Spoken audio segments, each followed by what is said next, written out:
Hola, hola, bienvenidos, bienvenidas a un videíto de recomendación literaria más. El día de hoy les quiero platicar de un libro formidable que yo creo que si lo leen les puede ayudar a replantearse un poco cómo se están alimentando, cómo nos estamos alimentando los mexicanos en general. Y bueno, pues el libro en cuestión, probablemente ya algunos lo han leído, algunas lo han leído, se llama La panza es primero. La panza es primero de el gran maestro Eduardo del Río García, conocido habitualmente como Ríos. Y precisamente el día de hoy pues vamos a platicar un poquito sobre este libro. En primer lugar, pues parte de lo que me encantaría platicarles es que este libro nos invita a reflexionar sobre si estamos comiendo adecuadamente y sobre cómo algunas de las enfermedades que los mexicanos cotidianamente tenemos, gastritis, colitis, eh, y también en ocasiones el colesterol, diabetes, cardiopatías y muchas circunstancias que cotidianamente se presentan, probablemente están favorecidas por la alimentación tan inadecuada que tenemos. Entonces es un libro muy interesante, ahorita les platicaré un poco de qué va, un poco qué dice en la parte de atrás, ojalá y me puedan acompañar. En primer lugar, pues vamos a platicar sobre Ríos. ¿Quién era Ríos? Bueno, Eduardo del Río García. Les voy a leer brevemente lo que dice la parte de atrás de su libro. Zamora, Michoacán, 1934, Tepoztlán, Morelos, 2017. Tiene poquitos años que falleció. Mejor conocido como Ríos, supo ganarse durante varias décadas la admiración de México y el mundo al dominar como nadie el arte de la historieta. Sus más de 100 libros sobre temas muy diversos son la prueba irrefutable de que es posible educar a través de la imagen y del humor. Sin duda, Rius fue el autor mexicano que mejor supo comunicarse con el mayor número de lectores.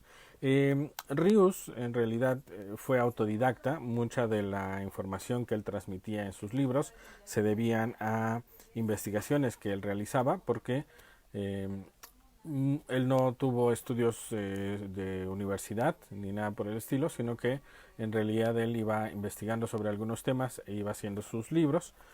Si nunca han leído a Rius, probablemente les parezca interesante ver cómo eran sus dibujos y cómo eran sus libros.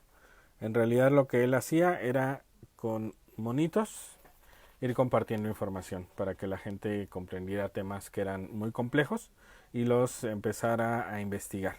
Eh, Habitualmente en la actualidad podemos ver unos libros que se llaman, por ejemplo, Psicología for Dummies, o Cocina for Dummies, o Historia for Dummies, eh, que sería como un acercamiento para principiantes, para tontos, y en realidad digamos que antes de que todos esos libros salieran, Ríos ya estaba haciendo sus libros, hizo más de 100 sobre diversos temas, él se enfocaba mucho al ámbito de la política, él era de izquierda, incluso estuvo en algún tiempo en el Partido Comunista, y él lo que intentaba no era ver a la gente como ignorante y a la que había que educar, sino que en realidad él pensaba que la gente era sumamente inteligente y que al tener un acercamiento inicial a algún tema a través de sus libros, posteriormente podía seguir investigando al respecto.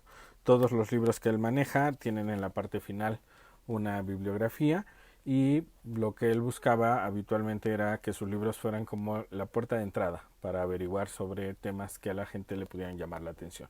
Una de las cosas que él hacía era a partir de dibujos y a partir de un collage de recortes de algunos otros libros o periódicos, él trataba de, utilizando un lenguaje coloquial, llevarle a la gente información que para él era relevante. Por ejemplo, qué tal nos estamos alimentando.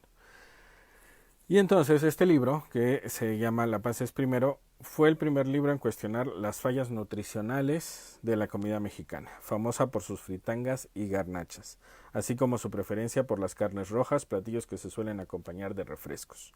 Su aceptación fue instantánea. Hasta entonces, todos los libros sobre la comida mexicana resaltaban los riquísimos sabores de sus platillos y cómo nuestra cocina era una de las mejores del mundo.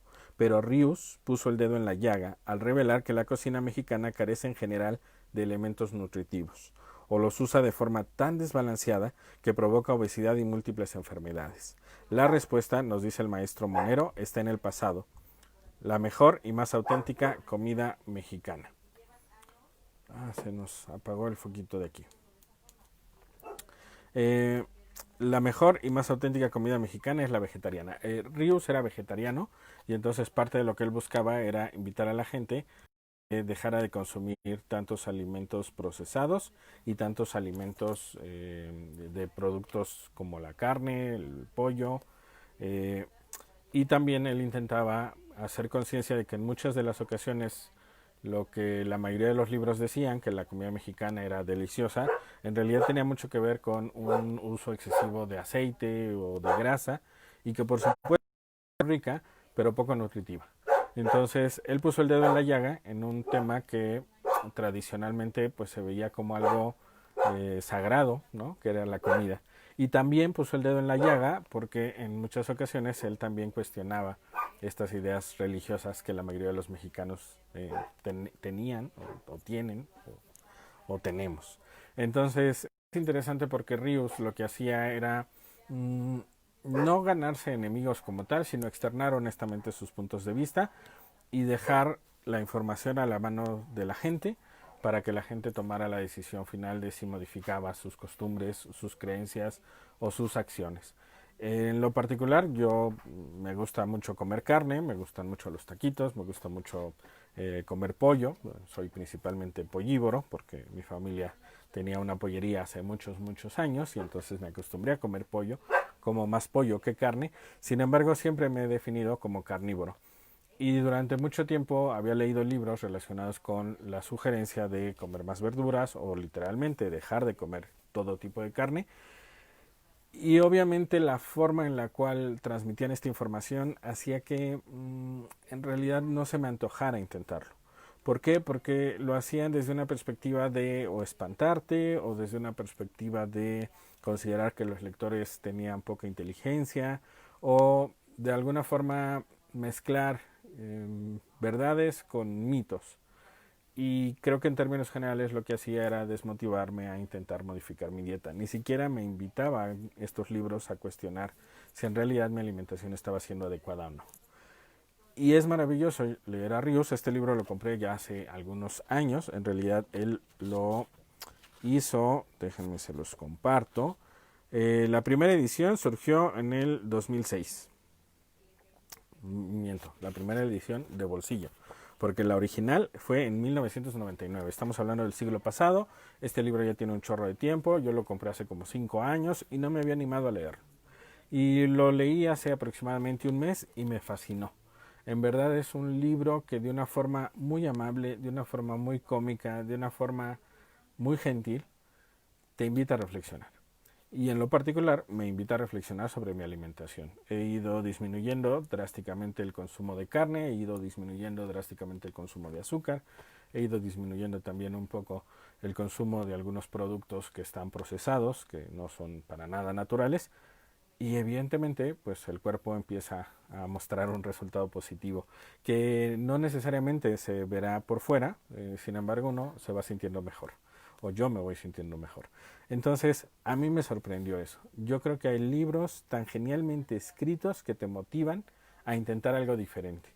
Yo creo que hay libros tan maravillosamente diseñados que sin el ánimo de educarte te terminan enseñando muchísimas cosas que probablemente en otro libro podría venir de una forma diferente, podría venir con mayor bibliografía, podría venir con mayor sustento científico y sin embargo aquel no te motiva, este libro quizás sí.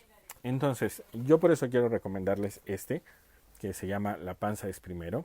Quiero recomendarles todos los libros de Rius porque creo que Rius es una puerta de entrada para temas que pueden ser relevantes de cualquier índole, desde temas políticos, temas religiosos, temas alimenticios. Sin embargo, creo que en términos generales, este libro a mí me invita a cambiar drásticamente mi alimentación. No creo volverme vegetariano, no creo volverme vegano. Lo que creo es volverme una persona que come de una forma más consciente y de una forma más equilibrada. Y eso será gracias a Rius. Si ustedes quieren explorar un camino vegetariano o vegano, pues pues también Ríos les puede ayudar un poco con este libro y algunos otros que he escrito de este tipo, para que ese transitar sea de una forma más amable y de una forma más agradable. Una de las características que él tiene es que al ponerlo de una forma graciosa, cuando menos te das cuenta ya terminaste de leer el libro. Y eso es una de las cosas que podría decir que no me encantaron de este libro, que es muy cortito, es muy muy breve, lo leí más o menos en 3 4 días. Sin embargo, está tan bien explicado y está tan bien contemplada la diferencia alimenticia entre un alimento y otro, te va explicando incluso qué vitaminas y minerales hay en algunos alimentos, que se convierte no en un libro de leer y guardar, sino más bien en un libro de tener siempre a la mano, para estar verificando si aquello que estás consumiendo tiene sentido o no. Incluso, y eso no lo había encontrado en otros libros, va haciendo sugerencias sobre qué frutas pueden combinar con qué otras frutas, qué verduras pueden combinar con otras verduras, porque para alguien que no come muchas verduras o frutas como yo, pues prácticamente es aviéntate un cóctel de frutas y listo, combina lo que quieras y listo. Y parte de lo que él sugiere en este libro es que esas combinaciones quizá no sean del todo saludables y que precisamente como el cuerpo no las nota del todo saludables, termina rechazándolas o termina generando un malestar.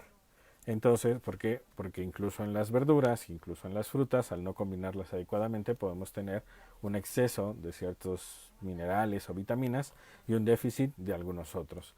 Entonces, él también hace una serie de recomendaciones de qué frutas con qué frutas pueden combinar, de qué verduras con qué verduras o vegetales pueden combinar. Y en la parte de atrás tiene un agregado maravilloso, que ya estaríamos entrando a la parte de qué me fascinó de este libro. En la parte final, lo que él hace es que escribe algunas recetas. Él va compartiendo unas recetas de qué puedes desayunar, qué puedes comer, qué puedes cenar, desde una perspectiva, por supuesto, vegetariana, porque él era totalmente vegetariano. Y me dio mucha risa porque esta edición que yo tengo, que compré hace 4 o 5 años, ya fue una revisión, una edición revisada. Entonces, él pone agregados posteriores al texto inicial que escribió en el 99, y en la parte de las recetas, el texto original decía: estas recetas están dadas por mi esposa, y en la parte de revisión, como ya se había divorciado, pues pone un tachezote y pone mi ex esposa. Sin embargo, las recetas siguen estando ahí porque son recetas muy interesantes. Yo he hecho algunos de esos platillos y, siendo un carnívoro por excelencia, me han parecido geniales. Parte de lo que estoy haciendo es tratar de guiarme con lo que sugiere, los tips, las ideas que va dando Rius, y yo creo que es un libro que conviene releer de forma constante. Si ustedes quieren explorar un poco cómo se sentiría su cuerpo, cómo se sentiría su mente, su cerebro, teniendo una alimentación mucho más adecuada, yo creo que es un buen inicio, porque hay otros libros que son más técnicos, más científicos, más sólidos, pero quizá les falta el humor que Rius tiene y que precisamente invita a que esos cambios se empiecen a dar. Entonces, dicho eso, pues yo quería recomendarles este bonito libro el día de hoy, y por otro lado, pues quiero hacerles dos invitaciones, dos recomendaciones. La primera de ellas es que se metan a la página del Fondo de Cultura Económica. En la sección de libros electrónicos ustedes verán un apartado, espero que se alcance más o menos a ver, que dice lectura gratuita. Y entonces en ese apartado ustedes podrán ver todos los libros, perdón, todos los libros que están para lectura gratuita. Algunos, por ejemplo todos estos, que son de una colección que se llama Vientos del Pueblo, ustedes los pueden descargar. Sin embargo, hay en la parte de hasta abajo algunas novelas que recién se están editando, que recién están apareciendo en las librerías. Todos estos son de Vientos del Pueblo, que es una colección maravillosa. Y aquí, por ejemplo, ya empezamos a tener novelas de otra colección que se llama Popular. Y estos apenas están llegando a las librerías, algunos de ellos. Por ejemplo, este del Tulipán Negro, apenas la semana pasada llegó a la librería. Y entonces lo que está haciendo el Fondo de Cultura Económica es ponerlo gratuito para su lectura. Los primeros, los de hasta arriba, los pueden descargar, y estos no se pueden descargar, pero se pueden leer de manera gratuita. Y eso es maravilloso porque habitualmente el negocio de una librería pues es la venta de los libros. Pero al ser el Fondo de Cultura Económica, que es la librería de parte del Estado, de parte del gobierno, pues lo que le interesa no es tanto la venta de libros, sino que la gente lea. Generar una república de lectores. Y entonces yo les recomiendo, recomendación número uno, pues que se metan a la página del Fondo de Cultura Económica. La página es www.fondoenlinea.gov.mx, y ahí pueden encontrar libros gratuitos sin necesidad de gastar un solo peso. Bueno, ya estarían gastando en el internet, por supuesto, salvo que se conecten a uno de estos centros de Wi-Fi público que hay también en la ciudad, pero en términos generales, sin gastar un solo peso adicional, ustedes pueden leer muchísimos libros. Muchos de ellos son gratuitos y algunos de ellos están limitados a únicamente una lectura en línea, pero pues como son novelas cortas, en una semana probablemente ya leyeron un libro y a partir de si les gustó o no, deciden si lo compran o no lo compran. Y eso es maravilloso. A mí me parece que es un parteaguas lo que está haciendo el Fondo de Cultura Económica, gracias a la guía de su director, Paco Ignacio Taibo II, y pues cada video les estaré recomendando que se metan y lean gratis. Y la segunda recomendación o invitación que les quiero hacer, esta es más bien una invitación, es que nos acompañen este sábado de 6 a 7 pm. Vamos a tener nuestra segunda sesión de un club de lectura, que en realidad es más un club de conversación y lectura, llamado El Sabueso. En este club de lectura lo que estamos haciendo es leer lecturas de novelas policíacas y novelas de thrillers psicológicos. Y estamos comenzando con un libro que es El Sabueso de los Baskerville, o esta novela de Arthur Conan Doyle, cuyo protagonista es el detective Sherlock Holmes. Entonces, si ustedes nos quieren acompañar este sábado de 6 a 7 pm, me pueden mandar un mensajito una vez que vean este video. No importa si lo están viendo en vivo, si lo están viendo diferido. Pueden enviarme un mensajito y con mucho gusto yo les puedo agregar al grupo que tenemos en WhatsApp para que puedan ahí ver el link y se puedan conectar a nuestro club de lectura. Es un club de conversación y lectura. Vamos a platicar sobre qué están leyendo, cómo les está yendo, qué tal la semana, qué opinan sobre lo que estamos compartiendo tanto en el grupo como directamente en la sesión. Y seguramente les puede parecer muy interesante tener un contacto humano virtual, por el momento será únicamente virtual, con gente que está un poco en la misma situación que los demás, leyendo cosas probablemente nuevas o releyendo algunas lecturas que hicieron hace muchos años. Entonces, quiero invitarlos a que nos acompañen. Este sábado vamos a tener nuestra segunda sesión. Si ustedes ya leyeron El Sabueso de los Baskerville, nos pueden acompañar. Y si no lo han leído, no se preocupen, mándenme un mensaje y les mando los agrego al grupo y les mando en el grupo la novela para que la puedan leer también gratuitamente. Entonces, dicho esto, les agradezco muchísimo que me hayan dado lo más valioso que tienen, que es su tiempo, su atención. Y sin más por el momento, les agradezco que me estén viendo, les agradezco que sigan leyendo. Por favor, si pueden, quédense en casa. Y si la vida lo permite, nos vemos el sábado. Y si la vida lo permite, nos vemos también el próximo miércoles. Les mando un abrazo enorme y espero que se encuentren muy bien. Felices lecturas. Bye.